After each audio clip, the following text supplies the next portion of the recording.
ताज्या बातम्यांसाठी महान करेला सबस्क्राइब करा आणि बेल आयकॉनला क्लिक करा। अखिल भारतीय मराठा महासंघ महिला चंदगड तालुका यांच्याकडून हळदी कुंकू कार्यक्रम।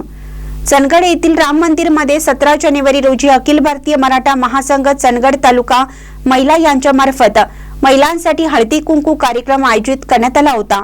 सदर कार्यक्रमासाठी सर्व समाजातील महिलांनी मोठ्या प्रमाणात सहभाग घेतला। या कार्यक्रमासाठी अखिल भारतीय मराठा महासंघ चंदगड तालुका महिला अध्यक्षा पूजा शिंदे, पूनम कडूकर, राजनंदिनी पाटील, लीना सावंत, अश्विनी मुटकेकर, अपूर्वा पाटील, अस्मिता सावंत, नीता जोळेकर, सुधा गडकरी, अक्षता निटूरकर, अनुराधा देवन, राजेश्री गावडे, सोनाली गडकरी, साक्षी देसाई, मयुरी सातवणेकर, दीपा राणे, शर्मिला पाटील, स्मिता नार्वेकर, सुप्रिया देसाई यांच्यासह सर्व पदाधिकारी उपस्थित होते। शेवटी अस्मिता सावंत यांनी आभार मानले। महानकर न्यूजसाठी प्रकाश ऐनापुरे, चंदगड।